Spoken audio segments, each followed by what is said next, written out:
Surprise online learning centre में आप लोगों का स्वागत है। मैं पढ़ाने आया हूँ आपको केमिस्ट्री, आप पढ़ने वाले हैं सॉल्यूशन। आज हम बात करेंगे न्यूमेरिकल टिप्स की। और सबसे पहले मैं जो हमने प्रीवियस क्लास में देख रखा हुआ था कि जो सांद्रता को मापने की इकाई है उसमें भौतिक इकाइयों का क्या प्रयोग किया जाता है, और भौतिक इकाइयों में वो 4 इकाइयाँ कौन कौन सी हैं उनका हमें प्रयोग करना है। तो जिसमें नंबर 1 था कि भार प्रतिशतता, नंबर 2 था आयतन प्रतिशतता, नंबर 3 था भार आयतन प्रतिशतता, और नंबर 4 था पीपीएम में सांद्रता। तो आज इसके कुछ क्वेश्चन को हम पार्ट 1 के रूप में, क्योंकि अगला वीडियो जो आएगा वो रासायनिक इकाई पर आएगा, वो पार्ट 2 आएगा, आज ही हम देखेंगे उसे भी। तो अभी के लिए फिलहाल पार्ट 1 में इन चारों क्वेश्चन से रिलेटेड किस प्रकार के क्वेश्चन बनेंगे उनकी बातें हम करेंगे, एक एक करके जानेंगे। और बहुत ही आसान है। देखिए, भार प्रतिशतता निकालने के लिए आपको जो है विलेय का भार और विलयन का भार पता होना चाहिए, गुणे 100 हो जाएगा। आयतन प्रतिशतता में ml विलेय में दिया गया होगा और विलयन ml में दिया होगा, गुणे 100 करना है। भार आयतन प्रतिशतता हम तब ज्ञात करेंगे जब विलेय का भार जो है ग्राम में दिया हो और विलयन का आयतन जो है ml में दिया हो। और इसी तरीके से पीपीएम में सांद्रता भी हम निकाल लेंगे कि भाई विलेय की मात्रा बटा विलयन का की मात्रा गुणे 10⁶। चलिए नंबर 1 क्वेश्चन जानते हैं। यदि 150 ग्राम 150 ग्राम विलयन में 25 ग्राम नमक घोला गया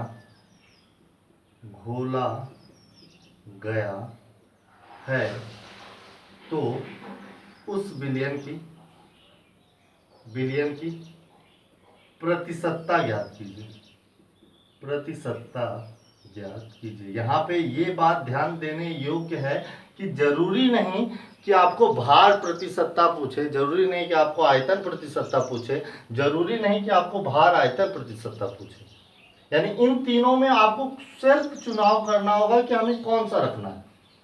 बिलियन का ग्राम दिया है और विलेय को भी जो है ग्राम में दिया है, इसका मतलब वो डेफिनेटली क्या होगा, भार प्रतिशत। तो हम इसका जब हल लिखेंगे तो लिखेंगे अतः विलयन की भार प्रतिशतता यानी W/W बराबर विलेय का भार। अभी तो हम यहाँ फार्मूला लिख दे रहे हैं, लेकिन आगे से हम डायरेक्ट सॉल्व करेंगे, बटा विलयन का भार और गुणे 100। यानी विलेय का भार अपना है कितना, 25 बटा विलयन का भार कितना, 150 गुणे 100। 25 छक्का 150 और 6 का अगर हम डिवाइड कर देंगे तो ये करीब आएगा,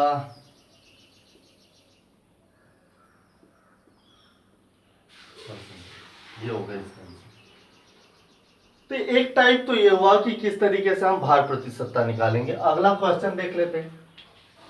ये तो आपको समझ में आ गया होगा कि कैसे भार प्रतिशतता निकालेंगे। ये उन बच्चों के लिए है जो धीरे धीरे समझते हैं, उन्हें आराम आराम देखने की जरूरत है। जिन लोगों को ये सब बातें ऑलरेडी पता है तो वो स्किप कर सकते हैं, या फिर अपने मोबाइल में जो है स्पीड टू ट्वाइस कर सकते हैं। अगर वो सारे वीडियो देखना चाहते हैं तो ट्वाइस कर सकते हैं। अगला क्वेश्चन है, यदि 100 ml बेंजीन में एक घुलनशील पदार्थ जिसका आयतन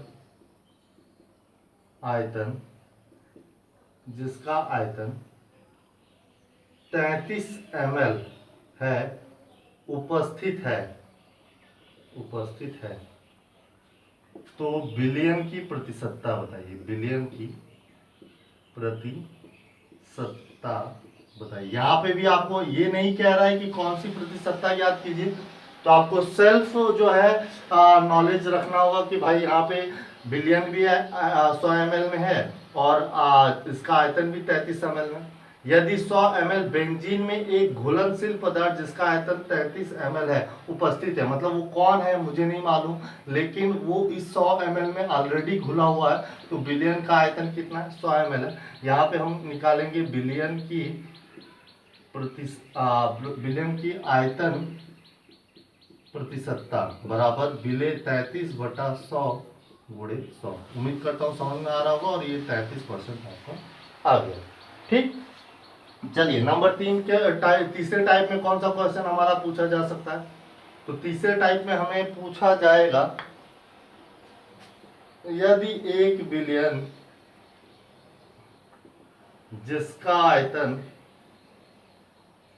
250 ml है, 250 ml है, यदि उसमें चीनी की मात्रा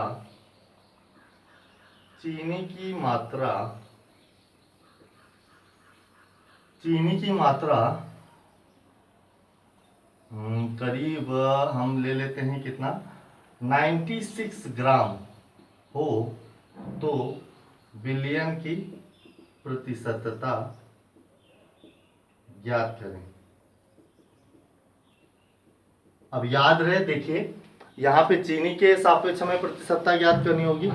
बिलियन का आयतन ऑलरेडी 250 ml दिया ही गया है। चीनी कह रहा है कि एक बिले है जो कि 96 ग्राम उपस्थित है, तो हमें पता है कि बिले का भार ग्राम में और बिलियन का आयतन ml में। इस तरीके से हम क्या निकालेंगे, बिलियन की भार आयतन प्रतिशतता। तो भार आयतन प्रतिशतता यानी क्या होगा, 96/2।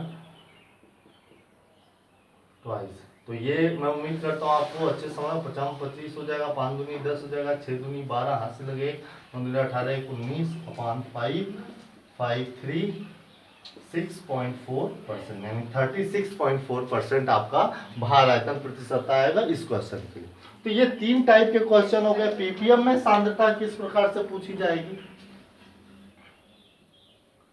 देखिए पीपीएम क्यों 10⁻6 का यूज किया जाता है, तो इस टाइप के कैसे क्वेश्चन पूछे। देखिए यहाँ पे जो पीपीएम से रिलेटेड मैं एक आपको मोस्ट इंपॉर्टेंट थिंग बता सकता हूँ कि जो मात्रा है, ये मात्रा किस किस तरीके, ये संख्या हो सकती है, या ये भार हो सकता है, या फिर ये क्या हो सकता है, आयतन हो सकता है, मतलब कुछ भी हो सकता है।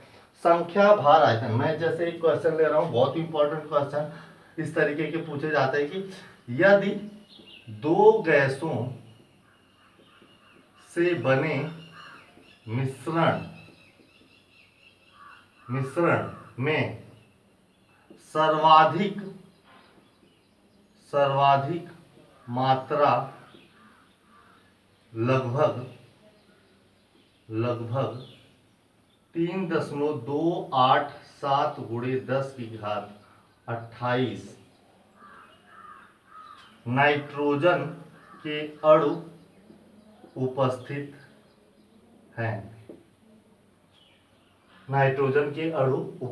हैं, यदि गैस में उपस्थित समस्त अणुओं की संख्या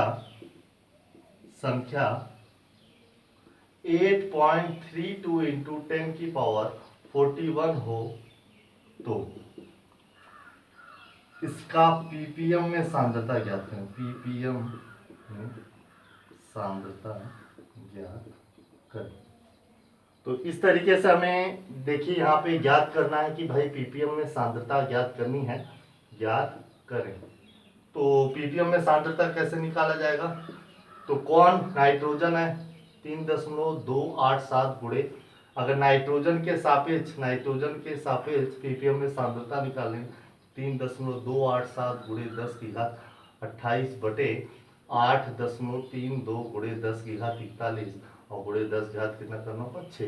इसलिए देखिए पीपीएम में सांद्रता बहुत हैवी अमाउंट के लिए किया जाता है, तो यहाँ पे हम क्या करेंगे भाई, दशमलव को चेंज करेंगे 87 के रूप में। तो यहाँ पे हमें 10 से गुणा और 10 से भाग करना होगा। 10 से भाग करने के कारण ये हो जाएगा 5 और 28 और 5 हो जाएगा आपका जो है 33 बटे 8.32 गुणे 10⁻41। और अगर मैं इसे बात करूं तो 8 चौक 4 दशमलव समथिंग करके 10 की घात माइनस ये आ जाएगा करीब जो है